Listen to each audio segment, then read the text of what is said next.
Dear students, আজ আমরা একটা আলাদা টাইপের ক্লাস নেব and this is very interesting because we shall learn the use of use to, would, going to and have two.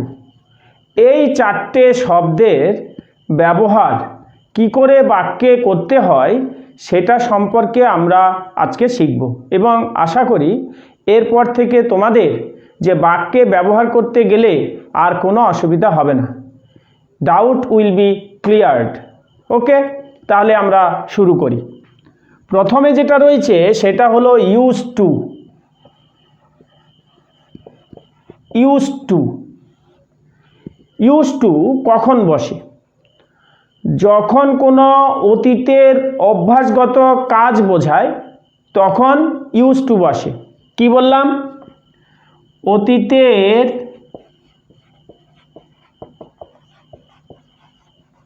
অভ্যাসগত কাজ বোঝায় এবং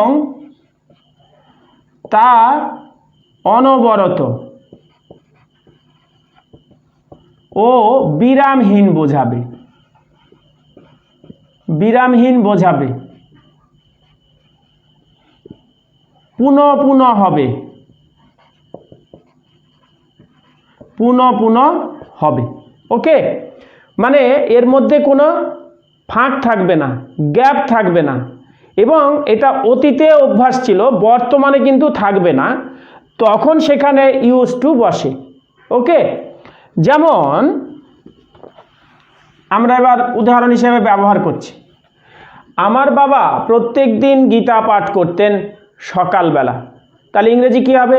মাই father use to read the Gita everyday morning. তাহলে দেখো, my father use to read the Gita everyday in the morning. Everyday in the morning. দেখো তো use টুটা কি বোঝাচ্ছে? My father use to read the Gita. আমার বাবা গীতা পাঠ করতেন, মানে এটা তার অনবরত ঘটনা, অতীতকালে। This is a habitual fact of the past. অতীতের কোনো অভ্যাসটা বোঝাচ্ছে।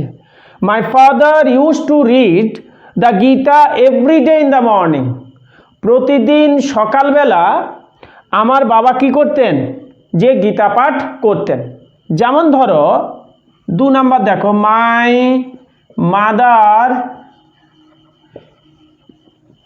Use to, my mother use to walk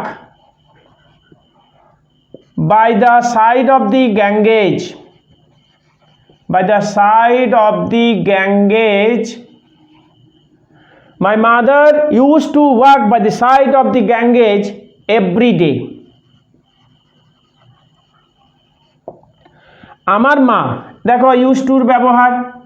আমার মা ইউজ টু ওয়াক, বেড়াতেন, by the side of the Ganges, গঙ্গার ধারে, এভরিডে, প্রত্যেক দিন, মানে প্রত্যেক দিনই কিন্তু যেতেন, যে একটা গ্যাপ ছিল বা এরকম না। This is her habit. এটা হচ্ছে তার অভ্যাস, অতীতকালে ছিল। এই অতীতকালের অভ্যাস বোঝাতে ইউজ টু বসে। তাহলে আমরা কি শিখলাম? ইউজ টুটা কখন বসে? Something habitual fact of the past. অতীতের যখন অভ্যাসগত কাজ বোঝায় তখন কি বসে? ইউজ টু বসে। ওকে, যেমন আমি সকাল 5টার সময় ঘুম থেকে উঠতাম। ইংরেজি কি হবে?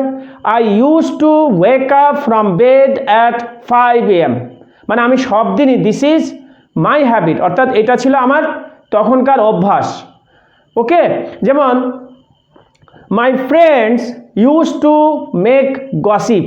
আমার বন্ধু বান্ধবেরা গল্প করতো সব সময়। তাহলে এটা হচ্ছে তাদের সেই সময়ের অভ্যাস। যখন অতীতের অভ্যাসটা বোঝাবে তখন সেইটাকে আমরা কি বলবো? যে ইউজ টু ব্যবহার করব। ওকে, আরেকটা জিনিস লক্ষণীয়, ইউজ টু এর পরে ভার্বের বেস ফর্ম, অর্থাৎ ভার্বের মূল ভার্বটা বসবে, V1 বসবে, প্রেজেন্ট ফর্ম। দেখো এখানে use to read, use to work, use to make, এই যে বললাম ইউজ টু মেক গসিপ, ঠিক আছে, বা আমি প্রত্যেক দিন নিয়মিত পড়াশোনা করতাম, I use to read attentively বা রেগুলারলি।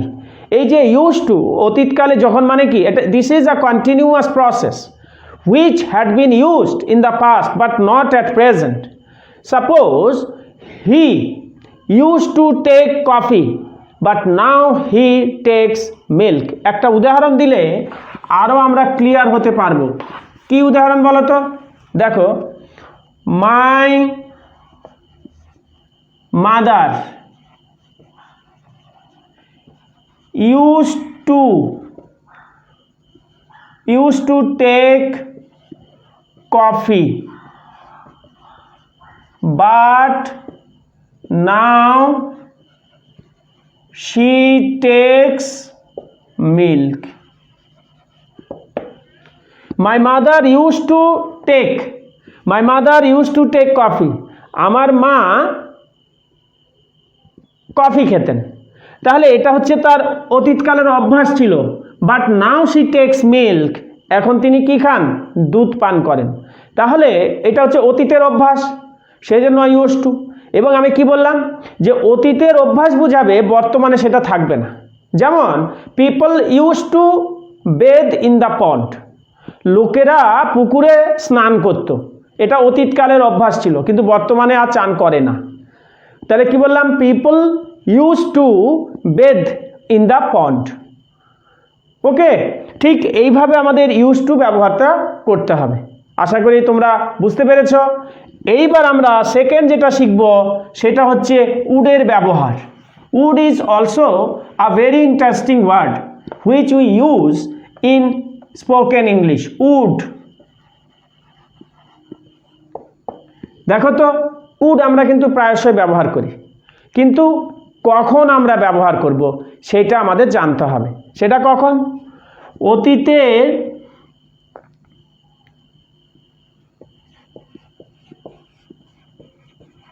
অতীতের অভ্যাস বোঝালে। তাহলে আমাদের প্রশ্ন আসে, আগেরটাও তো অতীতের অভ্যাস আর এটাও তো অতীতের অভ্যাস, তাহলে এটা কি? এটা হচ্ছে মাঝে মাঝে, আর ওইটা কন্টিনিউয়াস প্রসেস। এখানে অতীতের অভ্যাস বোঝালে এটা হবে মাঝে মাঝে, মাঝে মাঝে মানে কি? ওকেশনালি। যেমন ধরো আমি একটা কথা বললাম যে in my childhood I would suffer from fever. একটা উদাহরণ দিচ্ছি, দেখো, in my childhood I would suffer from fever. In my childhood, আমার শৈশবে I would suffer from fever, আমি জ্বরে ভুগতাম। তাহলে দেখো, তার মানে কি সব দিনই কি জ্বর হতো? না, মাঝে মাঝে। শৈশবে আমি মাঝে মাঝে জ্বরে ভুগতাম। যখনই উড ব্যবহার করব সঙ্গে সঙ্গে আমরা মাঝে মাঝে কথাটি বলবো। যেমন in my childhood I would suffer from fever, শৈশবে আমি মাঝে মাঝে জ্বরে ভুগতাম। তাহলে এটা কিন্তু this is not a continuous process, this is not a regular matter, but it is a occasional, it is an occasional matter. Okay, তাহলে আমরা কি শিখলাম? আরেকটা উদাহরণ দেখো, in his old age he would, in his old age he would take medicines. দেখো, in his old age, তার বৃদ্ধ বয়সে, হি উড টেক মেডিসিনস, তিনি ঔষধ খেতেন মাঝে মাঝে। সব দিন কি খায়? না, মাঝে মাঝে খেতেন, সেই জন্য এখানে উড আমরা ব্যবহার করেছি। তাহলে আমরা কি দেখলাম? উডের ব্যবহার, উড এবং ইউজ টু। উড হচ্ছে অতীতের অভ্যাস, যেটা মাঝে মাঝে বোঝাবে, তখন উড বসে। আর ইউজ টু হচ্ছে অতীতের একটা রেগুলার অভ্যাস, নিয়মিত অভ্যাস, তখন হচ্ছে ইউজ টু বসবে। ওকে, এইবার আমরা পার্থক্যটা কিভাবে বুঝবো এই উড ও ইউজ টু? এর ডিফারেন্সটা কি, কিভাবে আমরা পার্থক্যটা বুঝবো? What is the difference between the placement of wood and use to? যখন আমরা ব্যবহার করব তখন উড এবং ইউজ টু এর কি পার্থক্য হবে? যেমন ধরো ইউজ টুর পরে একটা ইউজ টু এর পর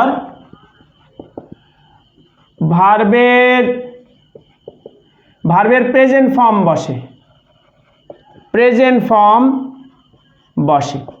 যেমন ইউজ টু টু এর পরে ভার্বের প্রেজেন্ট ফর্ম, কিন্তু উডের পরে যে সবসময় বসবে তা নয় কিন্তু। ওকে, আচ্ছা নাম্বার টু হচ্ছে কি? এটা হচ্ছে অনবরত অভ্যাস। ইউজ টুটা হচ্ছে অনবরত অভ্যাস, আর এটা হচ্ছে মাঝে মাঝে অভ্যাস, মাঝে মাঝে অভ্যাস। ঠিক আছে, এইভাবে ইউজ টু এবং উডের ব্যবহার আমরা শিখব। নেক্সট আমরা যেটা শিখব সেটা হচ্ছে হ্যাভ টু। এটা কিন্তু আমরা প্রায়শই কিন্তু ব্যবহার করি যে হ্যাভ টুটা কিভাবে বসে। দেখো হ্যাভ টু,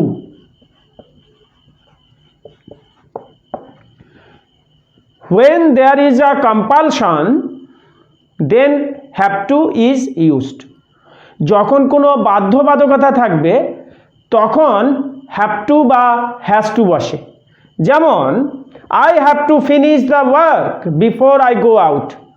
আমাকে বাইরে যাওয়ার পূর্বে কাজটা অবশ্যই শেষ করতে হবে, মানে দিস ইজ আ কম্পালশন, এটা হচ্ছে একটা বাধ্যবাধকতা। I have to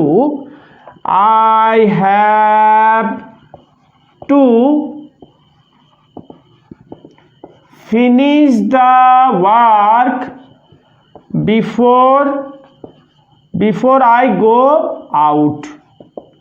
I have to finish the work before I go out। আমার বাইরে যাওয়ার পূর্বে কাজটিকে সম্পন্ন করতে হবে। তাহলে এখানে এই হ্যাভ টু বসেছে, মানে ওটা করতে হবে, দিস ইজ আ কম্পালশন। যেমন রাম হ্যাজ টু কি করতে হবে? Finish the homework. Ram has to finish the